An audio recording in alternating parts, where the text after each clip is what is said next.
لا الہ الا اللہ لا الہ الا اللہ. نبی کریم صلی اللہ علیہ وسلم کا ارشاد ہے دنیا اور آخرت یہ دو سوکنے ہیں، ایک خاوند کی دو بیویاں ہیں. ان الدنیا والآخرت ذرتان، دنیا اور آخرت ایک خاوند کی دو بیویاں ہیں. ان ارضیت احداہما سخطت الاخرى، ایک کو راضی کرو گے دوسری منہ بنا لے گی، دوسری کو راضی کر لو گے پہلی منہ بنا لے گی. یہ پریشانی ٹینشن ختم ہی نہیں ہوگی. آپ فرماتے ہیں دنیا اور آخرت یہ دو ایک خاوند کی دو بیویاں ہیں، ایک کو بنانے کی کوشش کرو گے تو دوسری پہ زد ضرور پڑے گی، دوسری کو بناؤ گے تو پہلی پہ زد ضرور پڑے گی.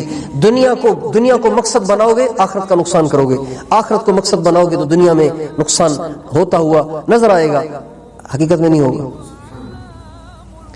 آگے پھر اب کرنا کیا ہے؟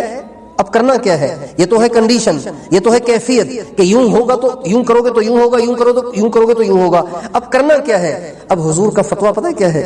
حضور فرماتے ہیں فآثروا ما يبقى على ما يفنى، میں تمہیں مشورہ دیتا ہوں کہ تم جو باقی رہنے والی ہے اس کو آگے رکھو، جو فنا ہو جانے والی ہے اس کو پیچھے کرو. یہی عقل مندی کی بات ہے. جب کوئی چوٹ سر میں لگتی ہے تو انسان کیا کرتا ہے؟ یعنی کیا کرتا ہے؟ ہاتھ آگے کر دیتا ہے نا. چونکہ ہاتھ بھی قیمتی ہے، سر بھی قیمتی ہے، لیکن سر زیادہ قیمتی ہے ہاتھ سے، آخرت زیادہ قیمتی ہے دنیا سے. دنیا جائے تو جائے، آخرت نہ جائے. دنیا ناراض ہو تو ہو، اللہ ناراض نہ ہو.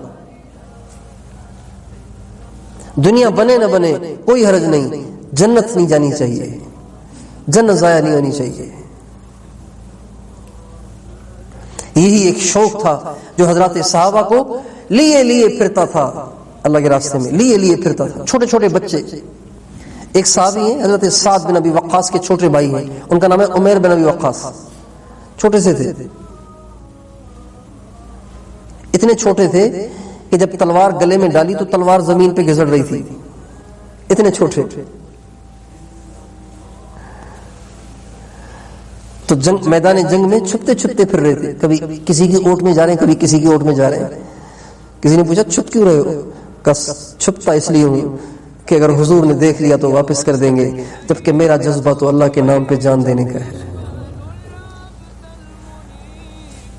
بچہ، یہ حضور کی محنت ہے، یہ حضور کی تربیت ہے.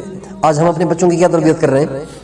ہم اپنے بچے کو پیسے کی مشین بنانے کی ترغیب دیتے ہیں، پیسے کی مشین بنانے کا جذبہ پیدا کر رہے ہیں. بچپن ہی سے دکھاتے ہیں، دیکھ تیرے خاندان کا فلاں لڑکا، دیکھ اس کا باپ کہاں تھا اب وہ کہاں پہنچ گیا ہے. بچپن سے دکھاتے ہیں اس کو. اب وہ بیچارہ یہی بچپن سے سوچتا ہے کہ ہائے فلاں وہاں پہنچ گیا، اب میں بھی زور لگاؤں. اب جب نہیں پہنچتا، چونکہ قسمت میں نہیں لکھا ہوا، تو خودکشی کر لیتا ہے، احساس کمتری میں چلا جاتا ہے، ڈپریشن کا مریض ہو جاتا ہے، نفسیاتی مریض ہو جاتا ہے، چڑچڑا ہو جاتا ہے. بس میں ہی نہیں ہے، دنیا تو مقدر کی ہے. دنیا کے زیادہ ملنے کو ہی ہم نے کامیابی سمجھ لیا ہے، حالانکہ دنیا کا زیادہ ملنا کامیابی نہیں ہے، آزمائش ہے، امتحان ہے.